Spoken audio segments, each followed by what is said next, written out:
Well, hello, beautiful people. Bonjour, bonjour. And it's time, you already know, it's time to wake up. Why? Well, it's a brand new day. It's a brand new week. It's a brand new moment in your life. We got to take advantage of that because you have a lot to give. You have a lot to share. You deserve to shine today on Wednesday. Isn't that correct? I think so. Well, for those of you who do not know me, let me first introduce myself. I am Myrtha Dubois.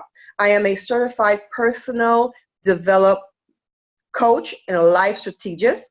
I am also an international best-selling author for my little book right here that is called Undeniable You, 7 Steps to Soar. This is a very short read. I don't know if you can see it, but it's very impactful as I correlate our life, where we are in life today, to that of a baby being born and taking their own journey. So this is a short read, like I said, but it's very impactful. It's based on my personal experience that I wanted to share with you so that you too can get up and do something different, because we all want to do more, have more, and be more. But sometimes we need someone else to kind of give us a little tug, a little pat on the back, so to speak. So I am also a chief executive for Myrtha Dubois Coaching and Consulting, a contributor to Womel Magazine, that is Womelle. That is a magazine for women, by women, and it talks about issues that we face in our day-to-day. It's really a great community to join. So if you have not yet subscribed, do so. I'm asking that you do so. Let's think a little bit about our lives. Most of the time we are running, we are racing, we are just going, and life gets busy. So in the process, right, because of that, we start to get weighed down, we start to feel frustrated, we can get overwhelmed, and that's okay, for a moment.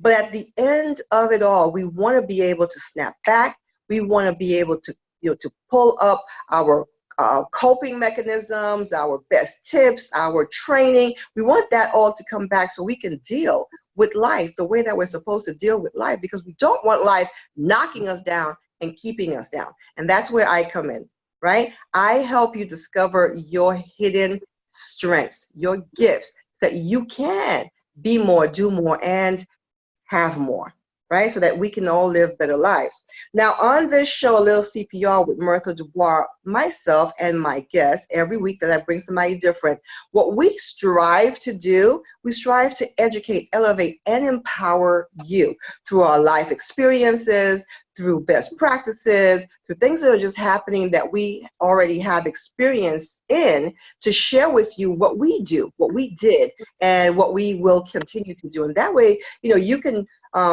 start to make some decisions in your own personal life. And that decision, that one decision, which is what we're looking for, the very first decision that's going to get you to take some sort of action. That is the bottom line. We want to take action. So let's see. I want to make sure that I don't forget anything to share with you. So right now, I believe I said everything that I needed to say. So we're going to say congratulations and welcome to today's Little CPR with Myrtha Dubois episode. And we have a very interesting guest today. Her name is Sally Betters. I love that name, Betters, because when I think of it, it tells me that there are better things, better ways, better days, better just everything is coming to you in a better way. And so I say, hello, Miss Sally, how are you today? And thank you for joining us. Thank you so much. I am doing wonderful. Nice of you to be here with us on this Wednesday morning, and we look forward to hearing all you have to say. Well, thank you. I greatly appreciate the invitation. Okay. So before we get started, let me share a little bit more about Sally Betters, and then we'll let her take the wheel in a few minutes, okay? So Sally Betters is an entrepreneur at heart with a diverse experience in small business ownership and community involvement. She has owned and operated a professional tutorial service business, More Than Words is what it's called, for over 15 years. Now, Sally, what does that more than words actually mean? Well, I love that question because I really love the title. It's more than words. My tutoring business dealt with children with learning challenges, and my specialty was with children with dyslexia, dysgraphia, and ADD. And so often, those disabilities really hang people up with words, especially with reading, comprehension, understanding meanings of words. And I wanted them to know that that didn't define them.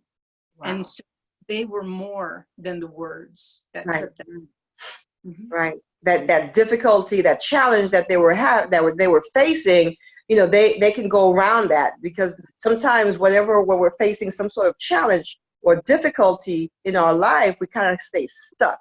So you found a way to help them go around that challenge and do something more of them. Yes, I did. Yes, I used a multisensory curriculum that integrated different parts of their brain to help them hold on to the information and to integrate it. And it was a different way of teaching that they learned in traditional school, and very effective. Very good. Now, Sally is passionate about her work, as you just heard. She was just telling you, and you can actually hear it in her voice, that she's passionate about the people that she serves as well. Sally is passionate not only about her work and the individual that she works with and who has struggled with learning differences, but Sally also witnessed both incremental and drastic improvement in her students' self-esteem and academic growth. So, Sally, what this says to me is, because you found a way for your students to sort of they're facing their fears, their challenges, but they're basically finding new ways. But you've also not just, in their academic, you also found a way to help them with their self-esteem. Because now, is it because, that they're going around this and they're doing more with themselves, that they have this sense of confidence? Is that what builds that self-esteem? Yes, oftentimes children and people with learning disabilities have very low self-esteem because they define themselves and compare themselves to other people based on their abilities to comprehend and understand information. And I was taught as a young mother to really look for my son's gifts and to build on those. And I took those principles and applied that to my business. And I always looked for the gifting in my students, because I believe God has given us all gifts to use and to share with other.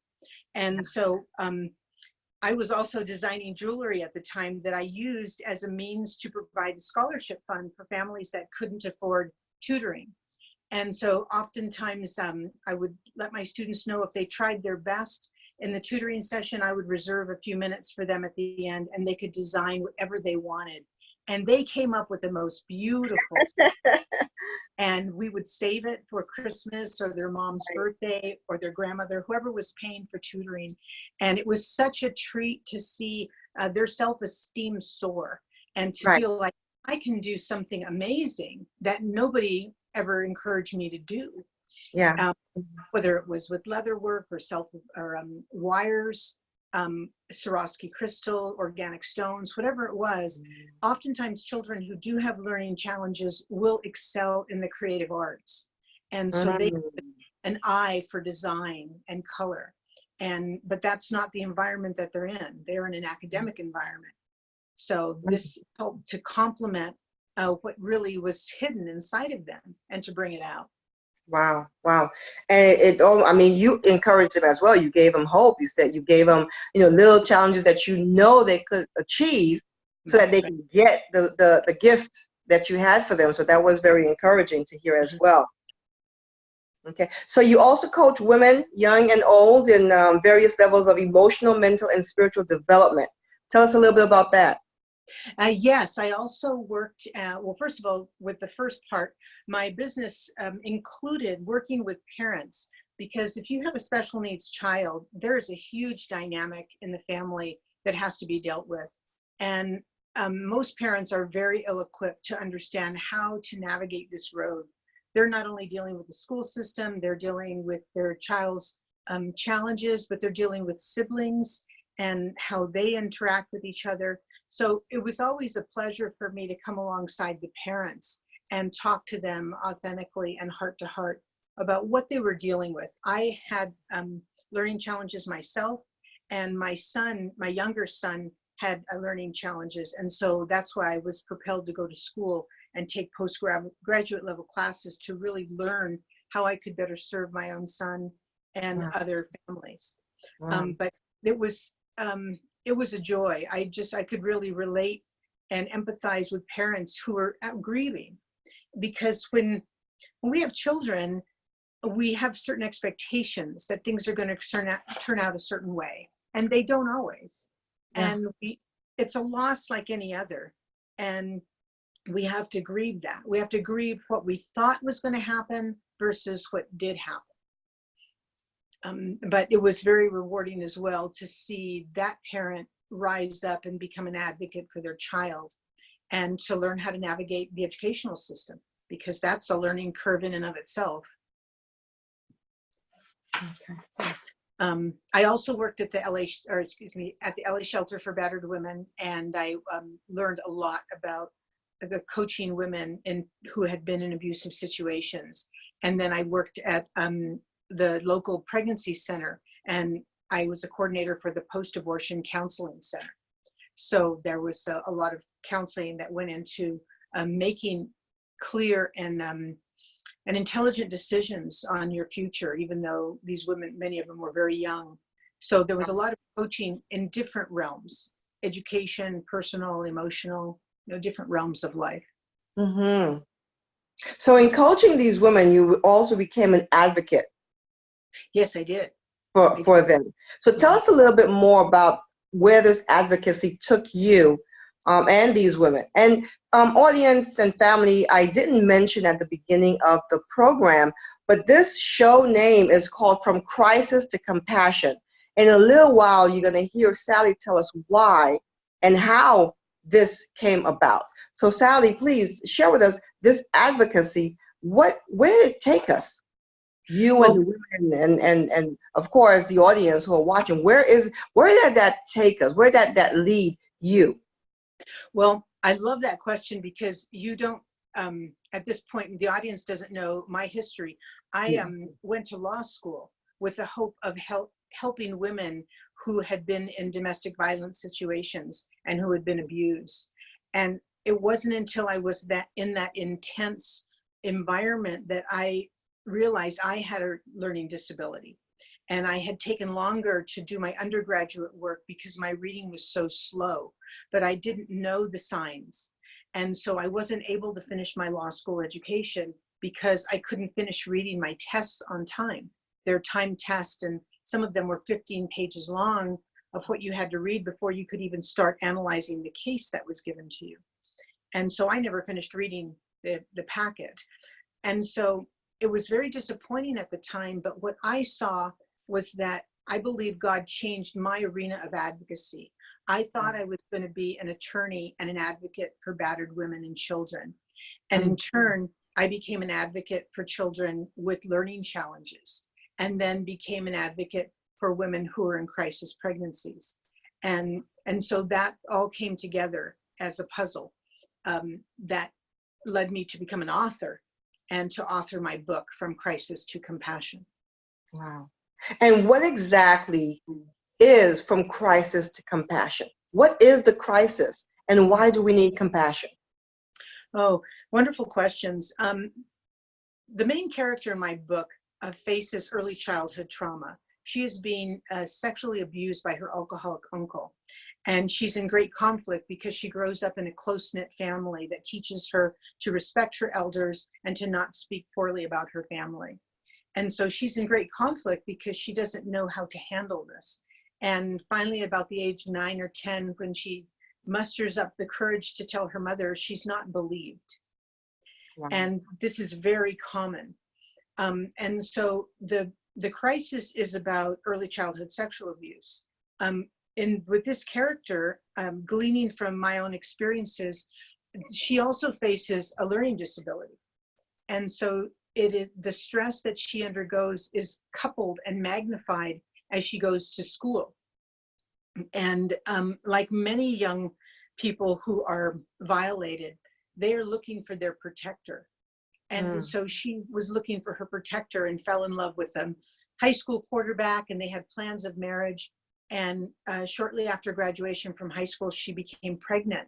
And she thought they would just move up the wedding date. And her boyfriend, Sam, decided that he wasn't ready for marriage, and nor did he want to be a father, but that he would put together the money and for her to have an abortion.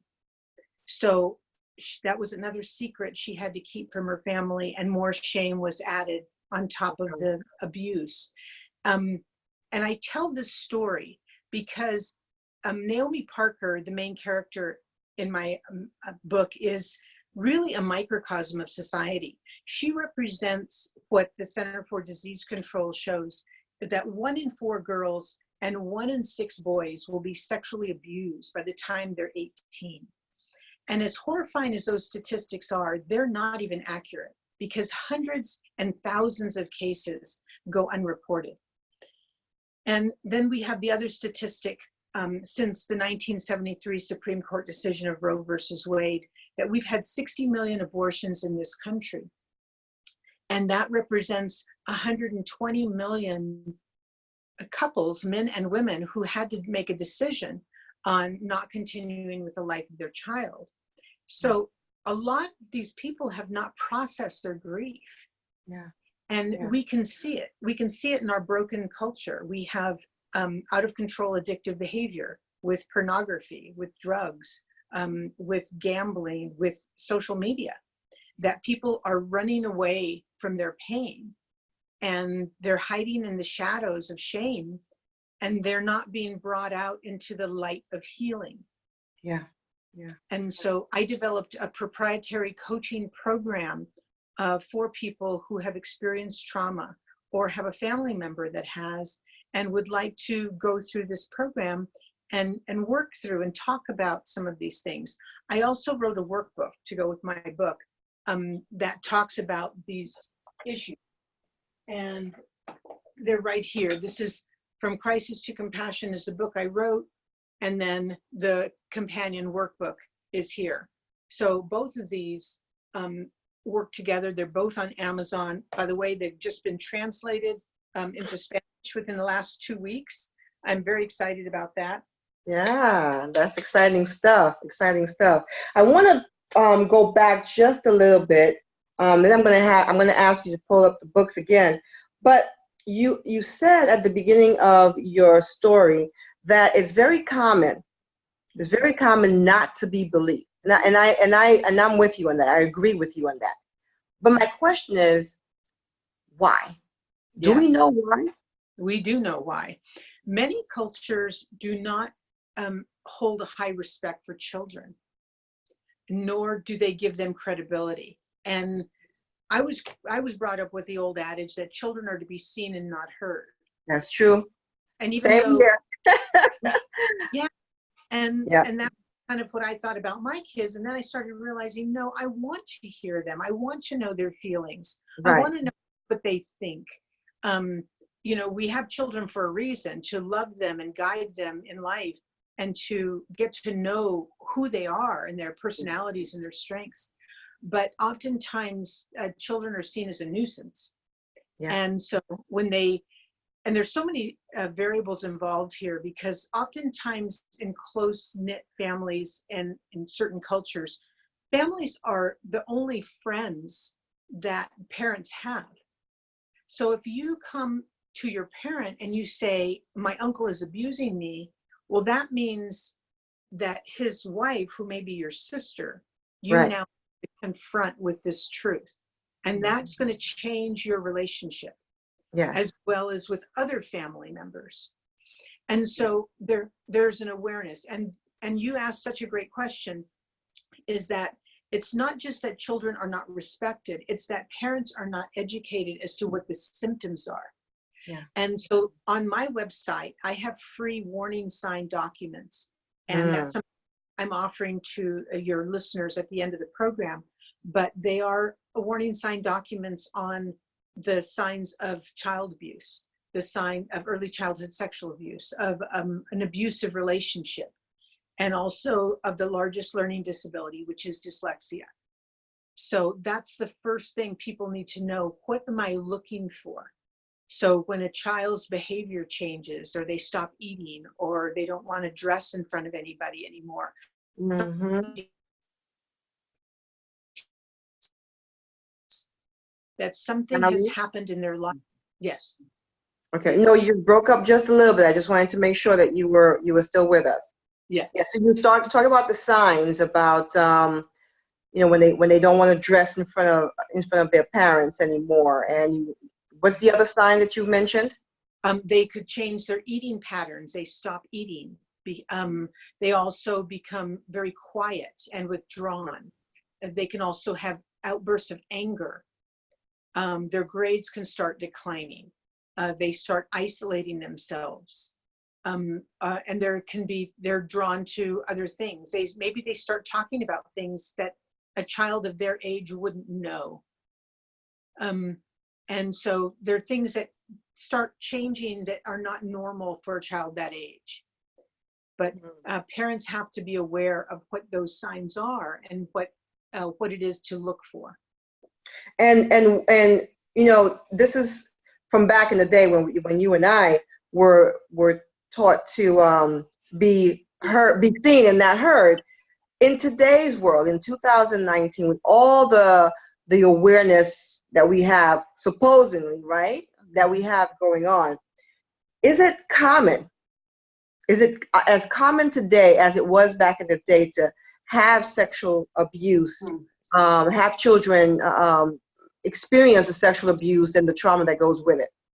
Is it common in today's society, in today's world, in our culture? It really is, unfortunately. And I think the misnomer is that it has to do with sex, where it really has to do with control and power. Yes, yes, yeah. So I find that children in today, the millennials, they speak out, they speak a lot, right? So, and that's why I'm asking, is it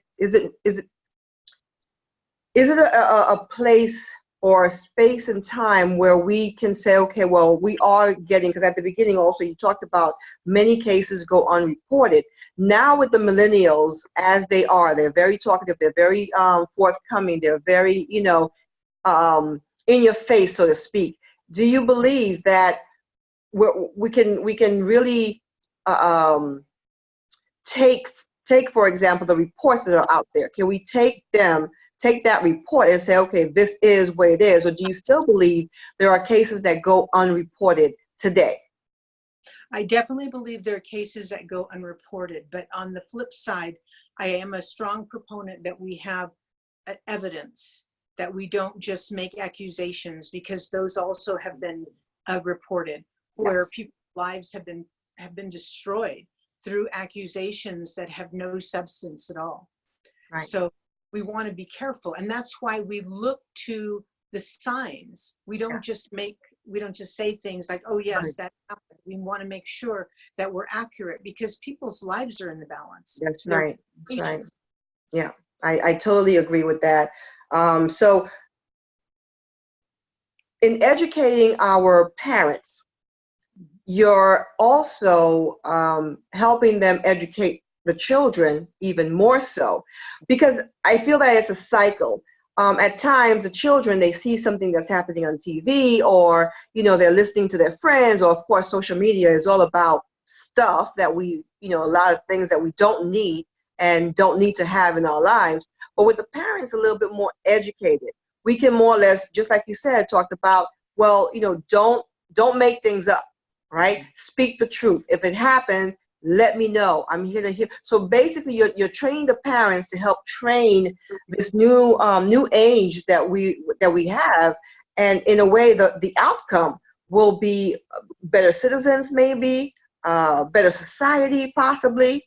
What are your thoughts on that? Oh, I think that I love all these things that you're talking about, because this is where my passion is. We have such an incredibly rich role as parents to not just teach and not just advocate, but to model.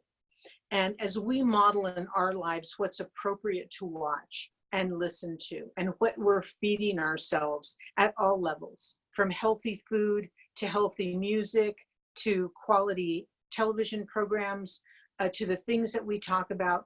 We're modeling that for our children, because it's often said that so much of what children learn is caught and not taught.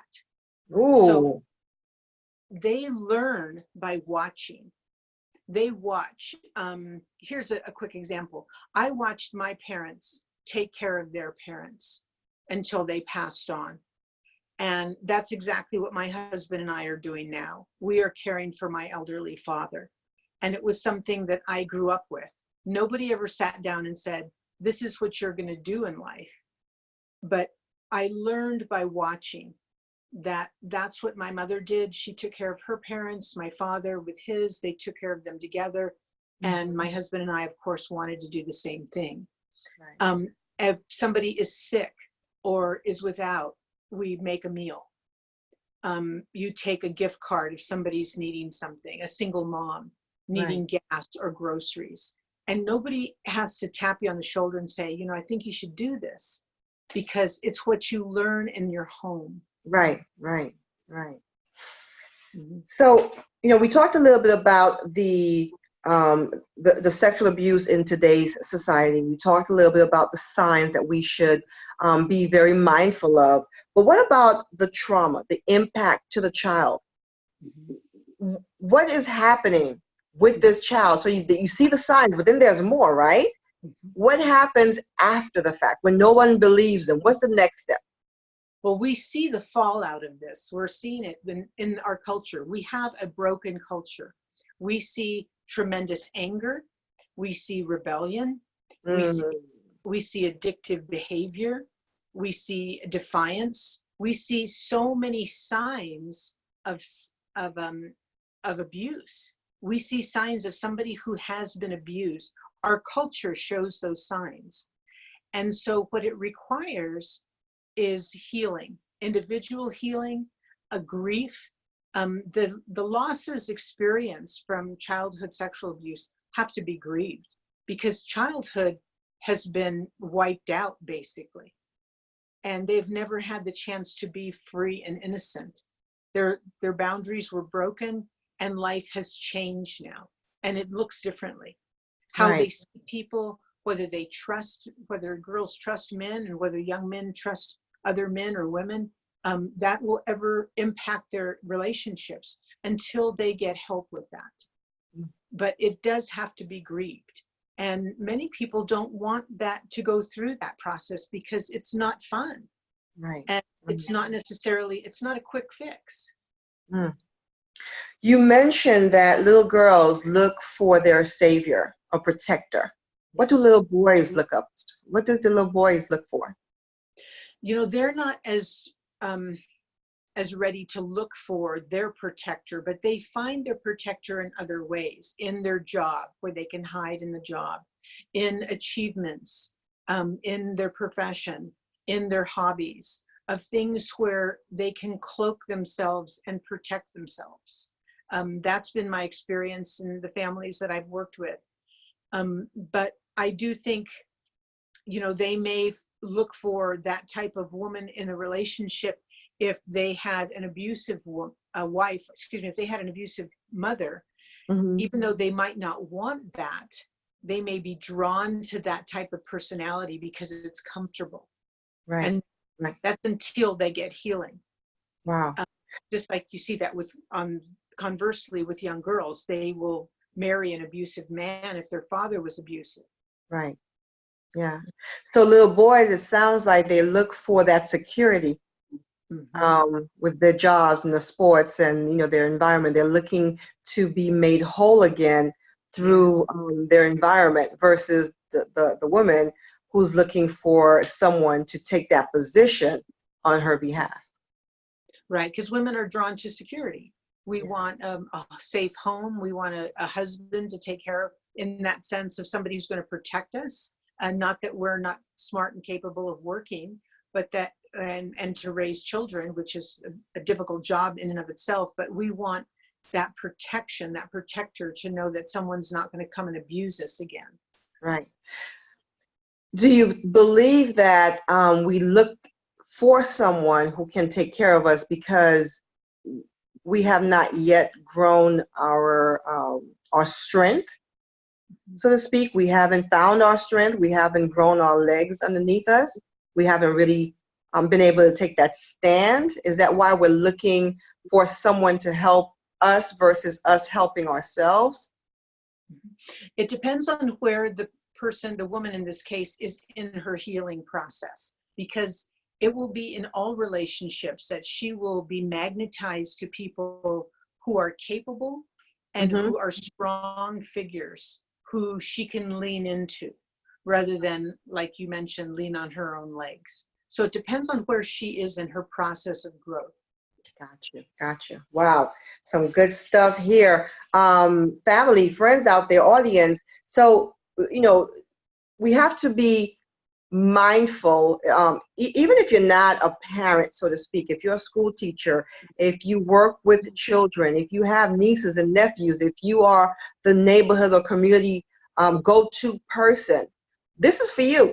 This conversation is for you. We have children all around us, and I don't know, Sally, if you will agree with me, but a lot of times children look outside of where the abuse took place. So if it's happening in their home, they're looking outside for help, looking outside for someone to talk to share this. Not necessarily they're going to come bursting out and say, "This is what happened to me," but they're looking for someone, as Sally mentioned, who can be their protector. And once they feel safe with you, then there is some information that they might share with you. So we want to be very mindful wherever, whatever it is that we're doing. If we have children, under what age, Sally, would you say that, is it under 18? Is it right around 18? Is it a little bit less younger than that children start to show out and start to look for different means to help this trauma that they're going through, help communicate, whether verbally or through their behavior? It does vary per individual, but oftentimes the abuse will not surface until the person is in a safe relationship. Mm-hmm. And I've seen this many times in coaching and in friends I know who've been counseled who are sexually abused, that they didn't start having even memories until they were in their 30s or 40s, where they were in a safe relationship, they were married, and they had their own children. And by having their own children, things started being triggered, of being overly protective, of being helicopter parents, of not wanting anybody to take care of them. Yeah. And so those started turning into other questions as to why are you so distrustful? Mm-hmm. Mm-hmm. And that brought out other issues.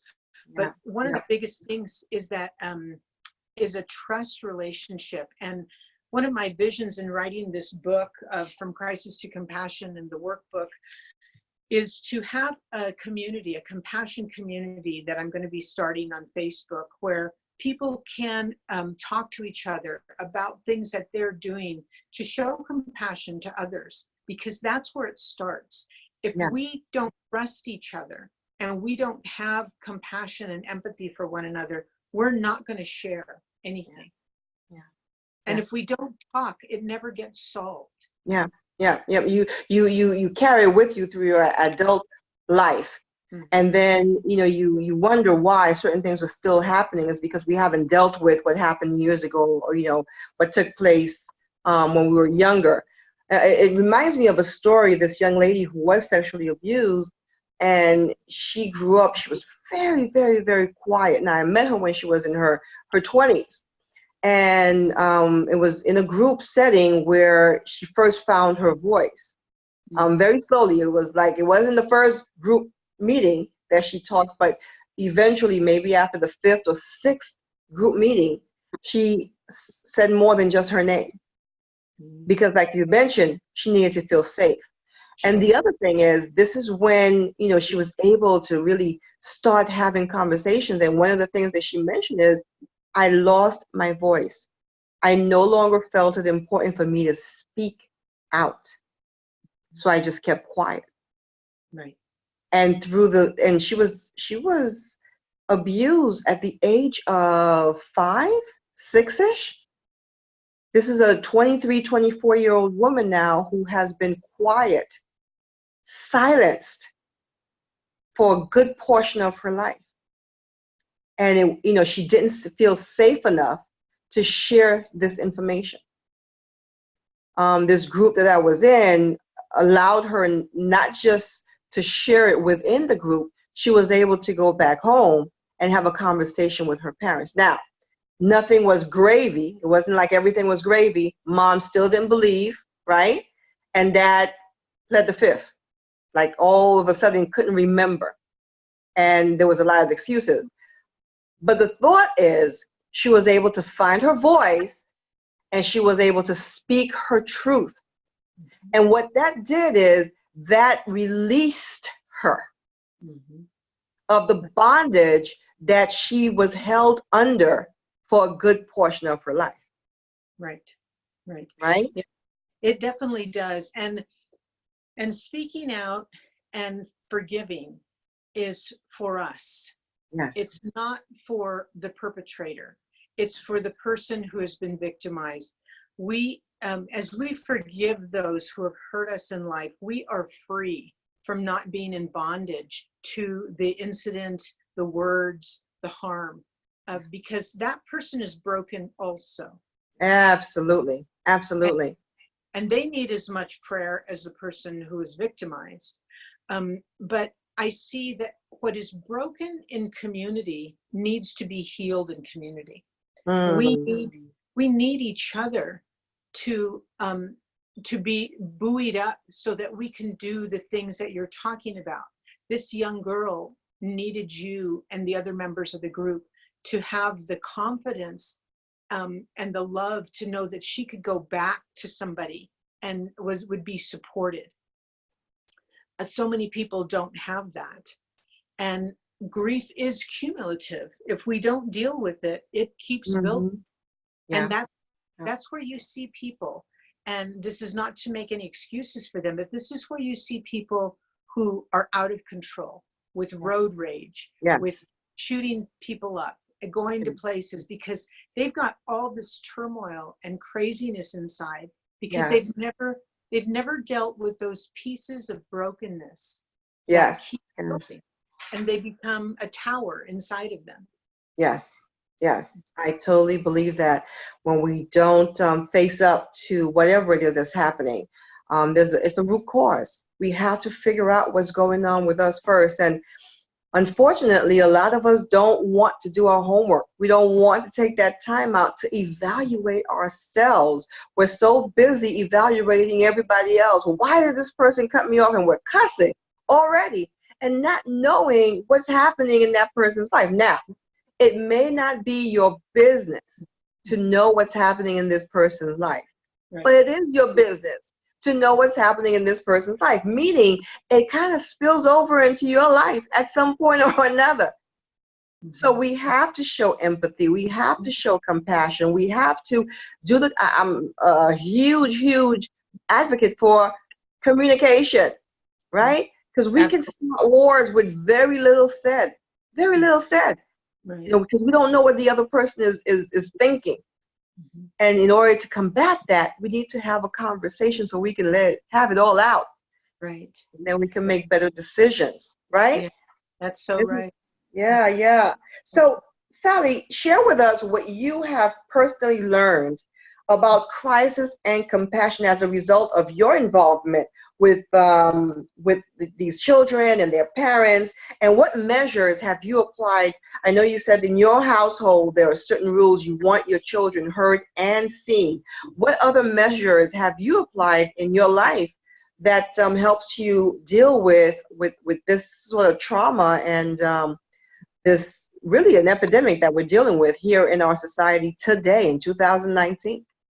Well, I see that we have all experienced pain, and we will in this life, that this is not a perfect world and that this is part of the journey.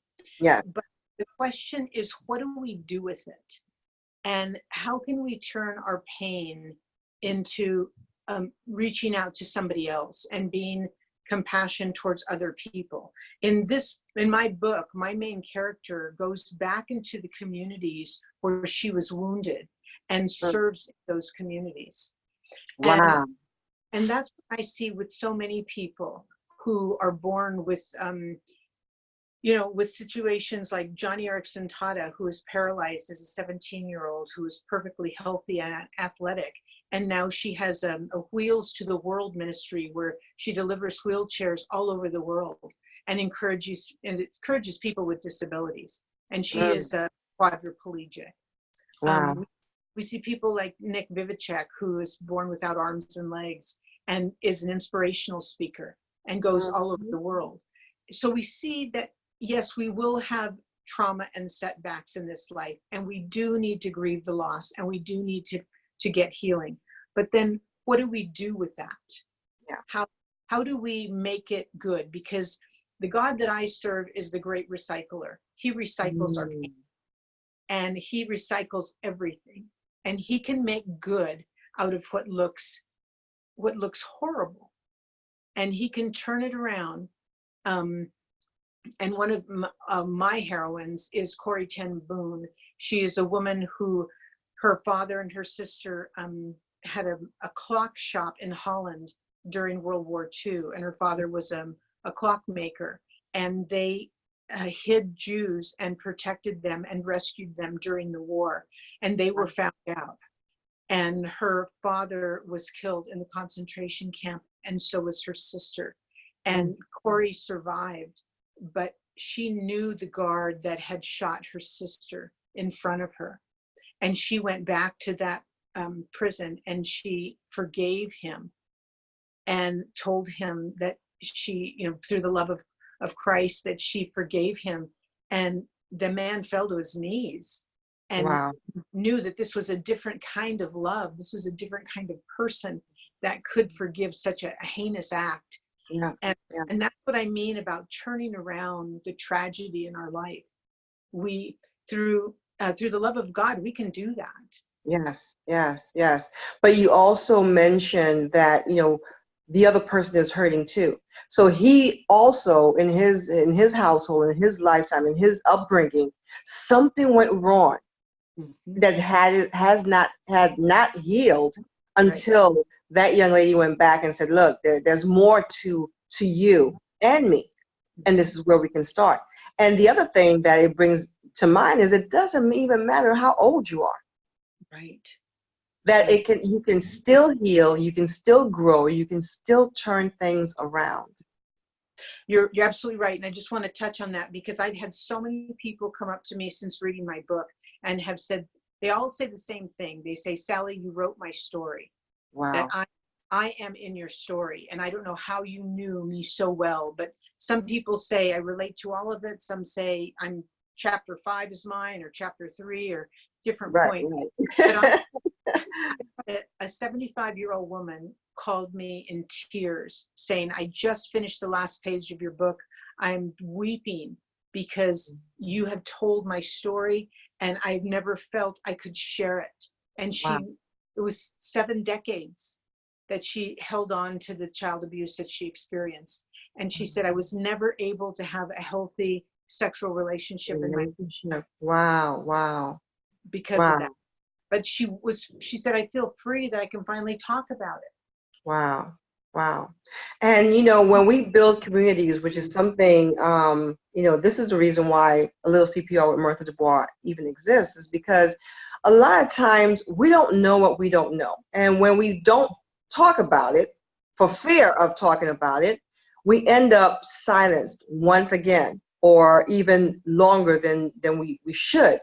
And when we hear stories like you in your book, and hear somebody else talking about their experience, their real life and experience, as you did on the show, then we start to feel a little bit more of relief. Oh my goodness, I can share this because she's sharing it on a radio, or she's sharing it in a book, or she's sharing it on TV. I can talk about it. Right. And the more that we can say out loud, that it's okay if the people around you, are not forgiving or not believing or not trusting. It's okay. Right. As long as you're forgiving and you're trusting and, you want to make things right for yourself. That's what's important. Because once you understand what you went through, then you can help somebody else. But as long as you keep silent and you don't understand, you're not aware of what's happening or what happened and why it happened, then you can't even help yourself. That's right. Yeah. Yeah. So this audience, friends, family out there, just understand, yes, we can laugh, we can talk, we can share some things. And this today was really something that kind of sinked in. And we have to let it marinate for a little bit. We have to, because our families, our friends, our own children, and the society that we live in, this is what's happening. We have to become more aware of what's taking place, not just when we leave our home, but also when we enter our home. We have to be mindful of what's happening. I know that a lot of us still have, let's have dinner together where we can talk about some real things. Bring that back. If you're not having it, bring it back. And even if you don't have any children, if it's just you and your spouse or significant other, have those real conversations. Right. Take a moment. If it's not at the dinner table, take a moment and plan someplace where you can have those real conversations. Either it's at bedtime, maybe in the morning, maybe it's right before or after prayer time, maybe we sit down in the car right before we get out time. But find that moment where we can start to have some real conversations, because what comes out of it, and I'm going to share with you my takeaway, is the trauma signs. The anger, when people jump in front of you or give you the finger or cuss at you for no reason at all, and you're thinking, what is wrong with this person? This is it. There's something inside. There's something bottled up inside, and they don't know any other way to express it but this.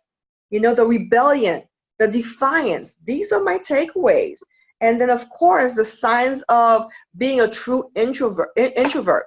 Now, I am an introvert by nature. I love being in a little solitude place of my own, but I'm happy with myself. Some people do it because they don't want nobody else to know and find out about them. So they kind of withdraw. They're the ones in the back of the room or in the corner somewhere, or, just in their home and not answering the phones and not answering the doors and don't have any friends or family members that come visit.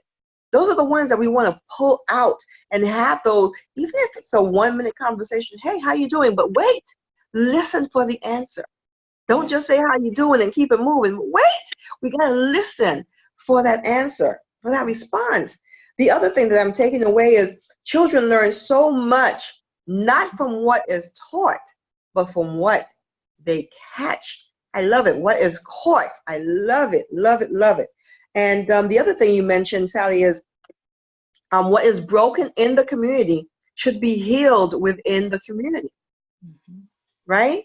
Right. And I believe that's important as well, because this community is hurt. Yeah. We're hurt. We're hurting, and we need someone to come back from this hurt and say, you know what? I've seen the other side. There is better. There is more. We can do it. I got it. I can do it. I'm coming back to pull you out. That is community. Yes. That is powerful right there. Yes, love it, love it, love it. And lastly, I cannot leave this behind. God is a great recycler. God is a great recycler. And let me share this with you. This is how you know God is a great recycler for those of us who believe. When you go through the Bible, the good book, or you go through the stories of your own life, or you go through the stories of somebody else's life, and you hear them talk about their default, and then you see that that default brought them to bigger and better, you know right there and then that he, capital H, capital E, is a great recycler. Yes, he takes the ordinary and he turns it into extraordinary. That is some powerful stuff.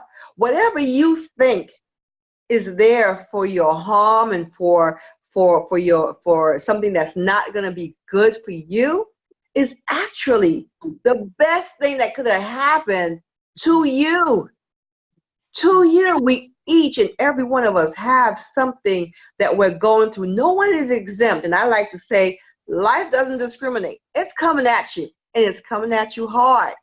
But that's okay, because we have something more powerful. We have the Creator, and He built us. He built us for moments when everybody is throwing in the towel and saying, she's done. He's done. They're throwing the towel in on your behalf without you even knowing it sometimes. They're throwing the towel in. True. He says, no, he's not done. He's not finished. There's more to your story. So, oh my goodness, Sally Betteris, thank you so very much. When I tell you I love that name, because I believe there is better. There is better. And you have a book and you have a workbook. What does the workbook do? Yes. Okay. And what is the workbook about? The workbook addresses the issues that are brought up in the life of Naomi Parker, and many people I know will relate to them.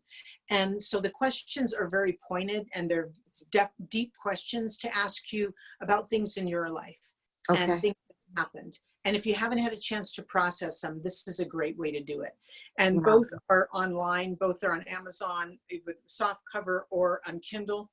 And then we can use those if you want to do some coaching. But I do want to read something, Myrtha, because you said it perfectly. This is the first page in my book, and it says, God often uses our deepest pain as the launching pad of our greatest calling. Wow. And that's what this is about, that we all have pain. But if we give it to Him, He can turn it around and make it into something beautiful. Yeah. But we have to trust first. Yeah. And we have to take action. You got to take action. And then we have to be obedient, because after that first step, Sally, He's going to tell us to do something that we might not want to do. Yeah. Right? He's going to tell us to do something that we don't want to do. So we do have to trust. And that's where that faith comes in. You know, we may not see it, but it's taking place. It's happening as long as we are obedient. So, Sally, what do you have for our listeners? Do you have anything for our listeners? I do, but I want to say something to follow up on your great point, and that is that as we are obedient to God and we listen to Him, He leads us in the right path. And what He told my husband and I He wanted us to do, and not audibly, of course, but we both felt impressed to do this, was to use our savings to traditionally publish this book. And we are using the proceeds of these books, my speaking and life coaching, to go to a wonderful organization that is fighting human trafficking worldwide, because that is fighting against child trafficking and child abuse, because child human trafficking is one of the most heinous crimes on this earth. And it's growing. It used to be a $350 billion industry. It's more like a $900 billion industry, where children are being recycled as commodities. And to just the thought of an innocent child being raped every day is just so horrifying that we had to ask ourselves, what can we do? What can we do rather than talk about the problem?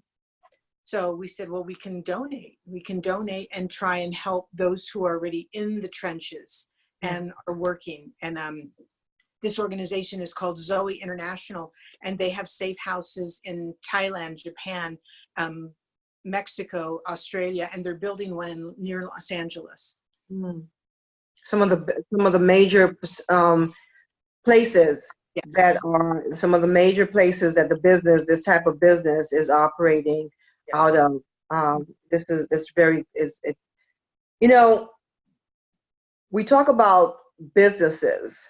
And this is one that some people decided that they are going to gain, and it's okay if somebody else loses. But it's not just, you're not just losing. For example, you buy a bottle of water for $2, and you feel that you can get it down the street for $1.50, and you felt like you got cheated. We're talking about human beings. Right. And in addition to that, I mean, to put an even deeper thought to it, is we're talking about children. Right. It could be one of ours. I mean, I say thank you, Lord, every single day that it wasn't His will for one of my children to have gone through that. Right. Because they have their own stories, but it's just I just don't understand. I don't understand how anyone can hurt children and old folks. Right. I don't understand how you can hurt and harm children and old folks. Like, why? Picking somebody your own size. Yeah, it's not a logical thing. There's a couple things I want to make sure I say. If Yes. they go to the website, sallybetters.com, you can access those free warning sign documents Okay. on child abuse, abusive relationships, and the largest learning disability to know what to look for. I do have a unique coaching program called Purposeful Living, and it's 3 months of 30 minutes a week of coaching with specific relevant assignments that we'll work through, so that you don't have to hide your pain in the shadows any longer, and you can step out into the light and fulfill all that is meant for you. Okay. The last thing I want to say is my book was nominated for an award through the Author Academy Awards.com, and we'll put a link in that. And on page 9, my book is listed under memoirs. And so if it does receive an award, it will bring much more attention to this important issue of childhood trauma, and more funds will be able to go to stop human trafficking. Yes, yes. So. Awesome, awesome. Congratulations for being nominated. I know I voted. So who's next? Who's going to vote for Sally? Thank you so very much, Sally, for being on this program. From Crisis to Compassion is the name of this show. Audience, family, friends, I love you so much. Thank you for being part of us today. Mwah, mwah, mwah. Now go out there and do your thing. All right. Hold on, Sally. Thank you so much. Thank you.